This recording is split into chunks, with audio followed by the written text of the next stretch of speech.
Jimmy O here from JoBlo, and we're about to interview the cast of The Tick, an Amazon original I cannot wait with my tick powers. Welcome to The Tick. Can you talk about what you're bringing to this character? It looks awesome, by the way. The terror is the Tick is just this wonderful parody of comic book movies, and I'm playing the terror, who is kind of somebody from the past who has a strong influence on something that has happened to Arthur that has really kind of motivated a lot of Arthur's life, and he's somebody who is also Miss Lint's mentor, back in 20 years. So he kind of lives in the past in the sense that, the way he trained Lint and the way he treated Arthur has really kind of shaped a lot of the motivation behind the main storyline in The Tick. Nice. Now, there's been obviously a lot of superhero stuff going on nowadays. What does The Tick bring to it for you that's new and fresh? I think what's kind of cool about The Tick is the timing of it is perfect. It was originated by Ben Edlund, like 20 years ago. I don't know the exact dates, but he started to. There were so many comic books. He did a parody of a comic book, and then that later turned into a cartoon, which was kind of appropriate for that time. And then he did kind of a silly version, live-action version in 2000. And after 2000. Slowly, superhero movies have become incredibly prevalent and pervasive. So it really seemed timely that with the plethora of dark comic book movies that are out there, to have, now something that's a parody of comic book movies. It's kind of the timing is perfect. Amazon is the perfect company to kind of get behind it because they when they get behind something, they really get behind something. And it's, this is a half-hour comedy that I think, the networks would have a hard time, kind of coming up with the type of funding that it takes to do this right. And so, with Amazon behind it, it's kind of got a big movie look and feel, within reason, and it really comes off really good. You're as alive as a daisy. So, talk about your character. I'm not familiar with The Tick. Where do you fit into this world? Okay, well, Dot is actually one of the original characters from the comic book, one of the few that carries over. She is Arthur's sister, and she's very much the human element of the story. So it does get very grand, it does get pretty absurd, and the characters get pretty absurd, and she is constantly the reminder of humanity and of the human stakes, and the fact that while we're laughing at what they're doing, at the same time, there's a lot of danger involved. There's repercussions in terms of the characters themselves and the people around them. And so Dot really, I think, represents that and grounds the story in that element. Amazon seems to be really killing it these days. What is it about that studio? Do they just give you the freedom to just break the rules a little bit? I mean, I have to imagine that's what it is. I'm a huge fan of all of Jill Soloway's work on the network. Yeah. Transparent. I Love Dick recently is just, like you said, breaking the rules. It rewrites the rules. I've never seen anything like it on television or anything like television. So I have to imagine, at least from my experience and with what I've seen, that's what it is they give so much freedom and opportunity to the creators to just be creatives, and without constantly being obligated to any sort of network needs. I'm sure that they are, but they want to do things that are beyond outside the box. Like the box doesn't exist anymore. So everything that I love on the network are things that they're completely unique. There's literally nothing like them. Well, look at you. Impossible. You're a superhero. Good eye. I am the Tick. Dude, you're headlining a superhero. Did you ever see yourself as a quote-unquote superhero? Well, it's crazy. I mean, the answer is, absolutely not, and yes, 100%, Like, I dropped out of college to try to act, and my dream was, you're going to play a superhero someday. But I sort of felt like that was set the bar unreasonably high, so that when I end up at a 4, I'll be happy, Like, set unreasonable standard. But I used to, in high school, stand in my bathroom mirror, as much as I said I don't like mirrors. I used to stand in my bathroom mirror and practice, superhero poses. Like, I was on my own superhero character poster. I'd cycle through the Fantastic Four and go, okay, what, Human Torch would be like this, Mr. Fantastic would be like this. And to be here, 10, 12 years later, actually doing those posters is very... bizarre. So, I mean, it was always my ultimate dream. It was my ultimate goal, but I didn't think it was really going to happen. And now I'm still kind of like, wait, how did I trick everyone into letting me do this? But it was sort of the one superhero I could physically pull off playing had to arise at the right moment, and I just snuck in there. How did you get the role? How did you get involved with it? It's crazy. I mean, it was just an audition. Felicia Fasano, who's the casting director for the show, for the pilot, was a fan of mine, a supporter of mine for years, and kept on trying to cast me. And I'm from New York. I live in New York. She was out in LA, but I would make my own tapes and send them over to her. And she kept on sort of pushing me, and she got hired to do this, and she reached out and said, I want to get you hired for this. She said, I read this, and I think this is your part. And I was a fan of The Tick. I knew who Arthur was, and I said, yeah, I agree. I think so, but I don't know if you're going to be able to convince anyone else. And it was a series of making tapes, sending them in. Ben Edlund saw my tape. He liked it. We met up for coffee. We talked about the character for a while, but it was a whole long process of, when you're an unknown guy and they're asking you to carry a show, and not just any show, but a superhero show, there are all these different aspects to what you need to do. There were all the channels I had to win over to convince them I'm not going to sabotage this thing, I'm not going to drive it into the ground. But I finally just somehow everyone relented and let me play the part. And this cast is amazing, too. What's it like working with him? I mean, you guys are awesome. He's the best. He's just such a sweet, great guy and so incredibly funny. And I was a big fan of his going into it. I got cast before he did, so it was a little nerve-wracking not knowing who was going to play the Tick, because the whole show, sinks or swims based on how we played together. And so when I heard it was him, just from a talent level, I was excited. But it's still like an arranged marriage, and you don't know if you're going to get along with the guy. You don't know how much you're going to work well together. But just kind of immediately we hit it off. We have a very similar way of approaching work and a similar sense of humor, and are both very collaborative. And he's been so great about really, wanting to make it a collaborative process between the two of us. The show's going to work if the Tick and Arthur together feels like something bigger than our separate performances. There's a pitch we have to hit when we're harmonizing that I think is where we're going to win over the fans or not. If our bantering, our teamwork, our poses feel right, fundamentally right with the history of these characters. And so we're just constantly obsessive nerds who are going in there and going like, can we add this? Can we remove this? Can we pose like that? And it's great to work with someone else who's on a similar wavelength like that. Yeah. Well, dude, you are one of my favorite people now, so Thank you it was a very pleasure much. meeting So you, nice man. meeting you. Nice meeting you, dude. JoBlo, check us out. Oh, awesome. Oh, that's cool. Oh, yeah. Ah, this is the good stuff. How are you, man? How you doing? First of all, nice shoes. They're kind of close, right? Yeah, man. I'm glad I wasn't the only one that wore red shoes. Yeah. Maybe if we click them together, we'll go home. Let's do it. Let's do it. We're not home. No. So now you're the Tick. You're the hero. What's that like? What is this character? Why did you get involved, and what do you like about this guy? Well, he's a superhero, right? So, okay, it's like if who wouldn't want to play a superhero, right? Sure. I mean, after playing him for 6 months, I know who. Me. But no.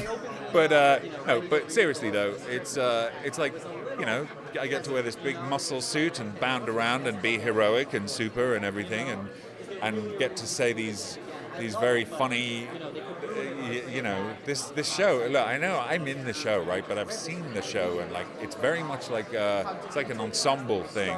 So I feel like I can say I think the show's great. It's not like me. Although I am rather good. It's certainly the biggest deal for me, and also I'm playing this character that is like he's a beloved character already, and I'm people are very passionate about like Patrick Warburton's version of the Tick and the cartoon series and the comic book. So, it's some pretty big shoes to fill, and I hope people like my interpretation of it. We got good shoes too. Yeah, we got red shoes. Yeah. We got red shoes, dude. Absolute pleasure. Oh, thanks, man. You too. You're a good guy, man. Thank you. You're a good guy too. Thank Thanks you, for sir. not shooting me. I won't. I never, ever. Tell me about the Tick, because I know the cartoon and I know a little bit of it. Where do you fit into this world? So I play Superion, and he is the first superhero, is how he is referred. That's what they refer to him as, and he comes from another planet. We don't know which one, and he's been saving the world for 100 years, and he can pretty much do anything. And he is the most famous superhero on Earth. He started the trend of superheroes, but actually has superpowers. And to me, I approach him like a George Clooney or a famous quarterback or an astronaut or a president who just never died and just is always around. 100 years go by and he's still there. He's sort of a very steady presence in the world. And that's, as the pilot starts off, that's who he is. Or as the show starts off, that's where he is. What is your favorite? It seems like so funny, and it's so different from most superhero shows, obviously. The humor is hardcore. Was that what appealed to you personally as an actor? Yeah, for sure. I was a big fan of the cartoon because of the tone, because it clearly had a lot of reverence for the genre, but also managed to approach it and find a way, sort of a backdoor into the perspective on it, and that backdoor was humor. And to me, that opens up this enormous world of possibilities. If you've decided that your superhero world doesn't have self-awareness or comedy in it, I think you've closed off an enormous story potential there for starters, and character potential. So that's one of the best things about the show for me, is it is incredibly expansive in terms of the stories that you can tell.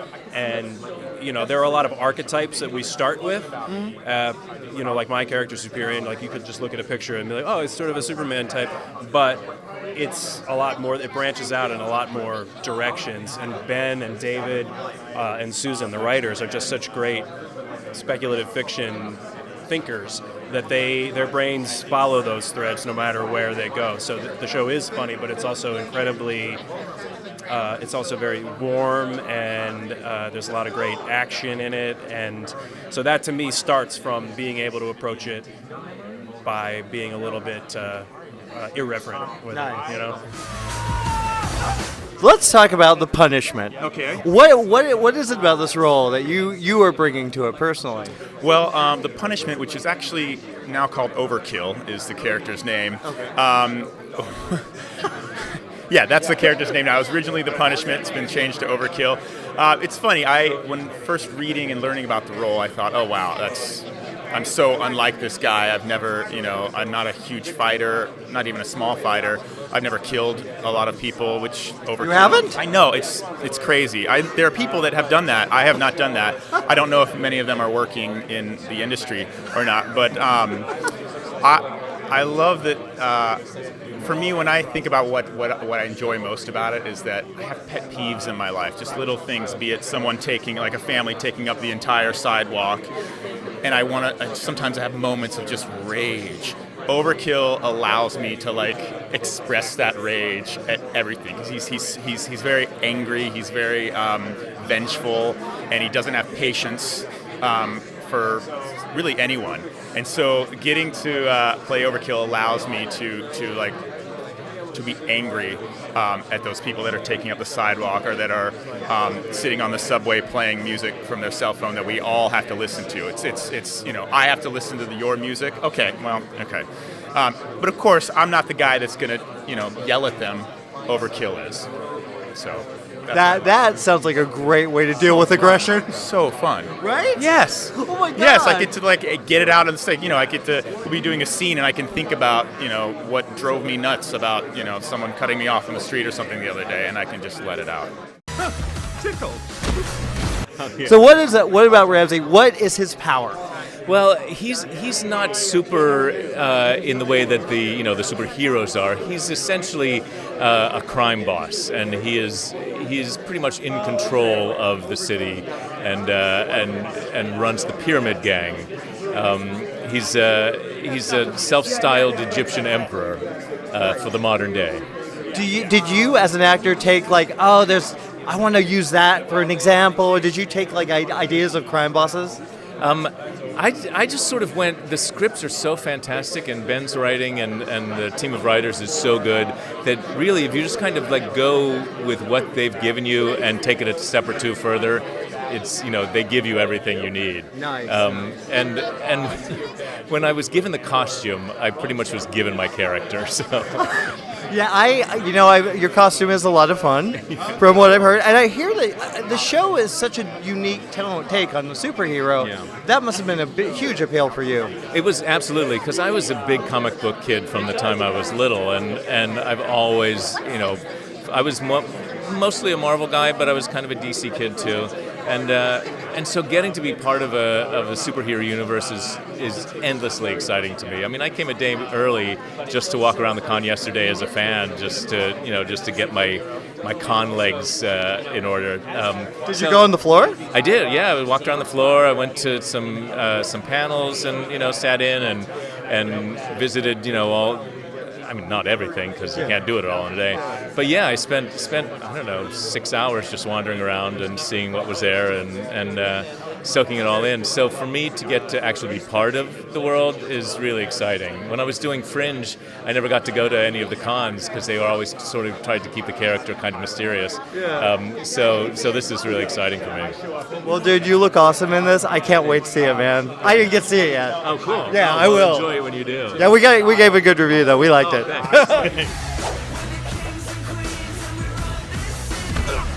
Yes, well, I had done my best back in the 90s with The Tick on Fox, and I really loved that show, but I feel that we were way ahead of the curve. We were ahead of our time. Marvel had not exploded yet. The reinvention of DC hadn't happened yet, so we were a little bit ahead of our time. But in this version, I went back to the source. I went back to Ben Edlund, who created the comic book, who created the animated series. And I said, Ben, it's time. It's time for you to do this because you literally are the creator of this character and all the characters. And so I wanted to give him the opportunity in this day and age with all the benefits we have of great CG, computer animated graphics, and have him have the opportunity to make the show now. Yeah, and it also feels like Deadpool and Guardians of the Galaxy has just expanded the world in a huge way. Absolutely. Iron Man, Deadpool, Guardians of the Galaxy allowed humor to live in the movies. And so now it's the perfect time to bring the Tick back. Now it's new, it's on Amazon. Are you already at the process of let's see how well it does and let's expand the universe, or are you just focusing on what we got here? Well, in the first season you'll see we expand the universe. We introduce a couple of villains, we introduce a couple of heroes. So Ben already has started to expand in that first season. And the best thing is that I wanted this to be Ben's voice and have him be able to create a new version of the Tick. And Amazon has backed us all the way, which is great. I mean, they want to back the creator. It's not about them saying this is what the show should be. It's like, we get this guy, we're going to do it. That's amazing. Yeah. That's amazing. It's very fortunate. It doesn't happen very often. No, it never happens. It seems like Amazon is an unusual animal in that. Yeah, I think pretty much from the very first time we pitched in 2014, they got Ben. They loved the characters he was pitching. They understood what he wanted to do in a season with Arthur and the Tick and all the other characters. But what was great was they really understood him. They understand the idiosyncratic side of Ben, they understand the creative side of Ben, what he wanted to do and how he wanted to introduce characters. Well, dude, I'm excited. I haven't seen it yet. I can't wait. Thanks. I'm a big fan of yours. Thank you, man. Appreciate it. I'm a fan of yours. I am the Tick.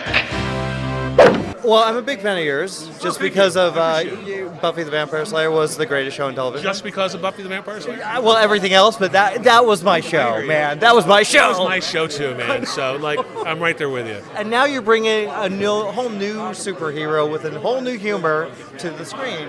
What's that like, and how did you get involved with the Tick? Well, Ben Edlund and I had been friends since we worked together on Angel. Another great show. Another great show. Ben directed one of the best episodes of Angel called Smile Time, and he allowed me to play what was obsessively an evil Jim Henson character when Angel gets turned into a puppet or a Muppet. I think Muppet is probably illegally a puppet. It was a puppet that looked a little like a... Anyway, So we've been friends since then, and we've kept in touch. We've been admirers of each other's career. I was already a Tick fan from the last series, and Ben, when he was developing this for Amazon, he called, let me know about it. He wanted to talk to me about it, and as soon as it was picked up by Amazon, he called me. I was on a deal at 20th, so I wouldn't have been able to work with him earlier than that, but the timing was perfect. I had just ended a deal, and he called and said, my show's picked up. Will you please be my partner on it? And I went, do not ask me twice. I am there. Because I love the Tick. I have been missing doing genre and comedy so much. That was where I was brought on to Buffy from my work in sitcoms.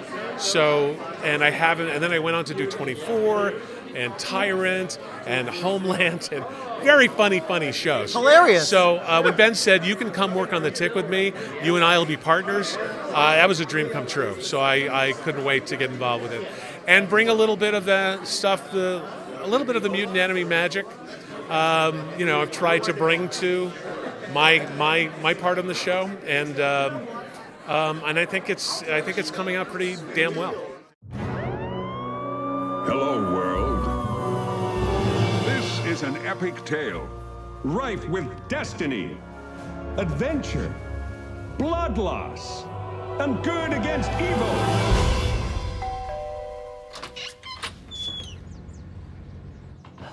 Well, look at you. Impossible. You're a superhero. Good eye. I am the Tick. Bulletproof. What do you bench? No idea. Can you fly?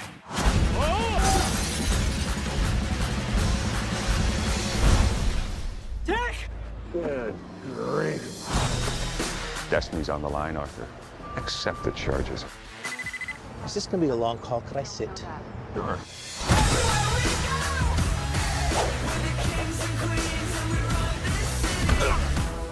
How can I put this? Murder. It's just not cool.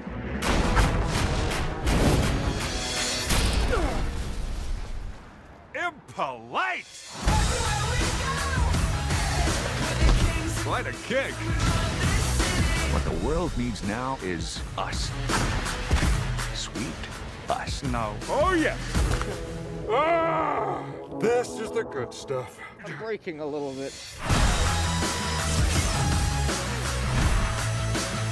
Taser time! Tickle! 2 bullets, point blank, and high voltage, plus a 3-story drop, and look at you. You're as alive as a daisy.